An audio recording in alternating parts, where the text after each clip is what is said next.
ಇವಾಗ ತಾನೇ ಒಂದು ಸ್ಕ್ಯಾಮ್ ಮೆಸೇಜ್ ಬಂತು ಆಯಿತಾ, ನಿಮ್ಮ ಅಕೌಂಟಿಗೆ 3,000 ಕ್ರೆಡಿಟ್ ಆಗಿದೆ ಅಂತ. ಅದು ಅನ್ನೋನ್ ನಂಬರಿಂದ ಬಂದಿರೋದು. ನಾರ್ಮಲಾಗಿ ಬ್ಯಾಂಕಿಂದ ಮೆಸೇಜ್ ಬರುತ್ತೆ ಆಯಿತಾ, ಇದೊಂಥರ ಸ್ಕ್ಯಾಮು. ಸೊ ಈ ಮೆಸೇಜ್ ಬಂದ ತಕ್ಷಣವೇ ಅವ್ರು ಕಾಲ್ ಮಾಡಿದರು. ಸೊ ಏನಂತ ಮಾತಾಡಿದ್ರು ಅನ್ನೋದನ್ನು ಹಾಕ್ತೀನಿ ಕೇಳಿಸ್ಕೊಳ್ಳಿ. ನನ್ನ ಅಕೌಂಟಿಂದ ನಿಮ್ಮ ಅಕೌಂಟ್ಗೆ ಮಿಸ್ ಆಗಿ 3,000 ಕಳಿಸ್ಬಿಟ್ಟಿದ್ದೀನಿ. ಆಕ್ಚುಲಿ ನಾನು ಸ್ವಲ್ಪ ಹಾಸ್ಪಿಟಲ್ ಇದ್ದೆ, ಸಡನ್ ಆಗಿ ಗೊತ್ತಾಯ್ತಂತ ನಿಮ್ಮ ಅಕೌಂಟ್ ಕಳಿಸ್ಬಿಟ್ಟಿದ್ದೀನಿ. ಕಳಿಸ್ಕೊಡಕ್ಕಾಗತ್ತಾ? ಇವಾಗ ಕಳ್ಸಿದೀರಾ? ಈಗ ಕಳ್ಸಿದ್ದೀನಿ ನೋಡಿ. ಏನಕ್ಕೆ ಕಳ್ಸಿದ್ರಿ ಅಂದ್ರಿ? ಅದು ಹಾಸ್ಪಿಟಲ್ ಇದ್ದೆ, ಸಡನ್ ಆಗಿ ಮಿಸ್ ಆಗಿ ಬೇರೆಯವ್ರು ಕಳ್ಸಕ್ ಹೋಗಿ ನಿಮ್ಗೆ ಕಳಿಸ್ಬಿಟ್ಟೆ. ಅದು ನಿಮ್ಮ ನಂಬರಿಂದನೇ ಅಮೌಂಟ್ ಕಟ್ ಆಗಿರೋದು ಬರುತ್ತಾ ಮೆಸೇಜು? ಅರ್ಜೆಂಟ್ ಅಂತೆಲ್ಲ ಹಾಕು ಅಮ್ಮ, ಅದು ಸ್ಕ್ಯಾಮ್ ಮಾಡಿರೋದು ಅವ್ರ ನಂಬರಿಂದನೇ.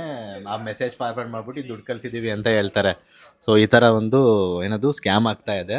ಸೊ ಆದಷ್ಟು ಹುಷಾರಾಗಿರಿ. ಈ ಥರ ಮೆಸೇಜಸ್ ಬಂದು ಈ ಥರ ದುಡ್ಡು ಕೇಳಿದ್ರೆ ಯಾರಿಗೂ ಕಳ್ಸೋಕ್ಕೆ ಹೋಗಬೇಡಿ. ಫಸ್ಟು ವೆರಿಫೈ ಮಾಡಿ ನಿಮ್ಮ ಬ್ಯಾಂಕ್ ಅಕೌಂಟಿಗೆ ಬಂದಿದೆಯಾ ಇಲ್ವಾ ಅಂತ. ಅದಾದಮೇಲೆ ಇದು ಮಾಡಿ, ಗೊತ್ತಾಯ್ತಾ? ಅಮ್ಮ, ನೀನಂತವರೇ ಮೋಸ ಆಗೋದು ಜಾಸ್ತಿ, ಹುಷಾರಾಗಿರೋ. ಆದಷ್ಟು ನಿಮ್ಮ ರಿಲೇಟಿವ್ಸು ಇಲ್ಲ ನಿಮ್ಮ ಫ್ರೆಂಡ್ಸು ಯಾರು ಇರ್ತಾರೋ ಅವ್ರಿಗೆ ಶೇರ್ ಮಾಡಿ. ಈ ಥರ ಮೆಸೇಜಸ್ ಬಂದರೆ ಹುಷಾರಾಗಿರಿ.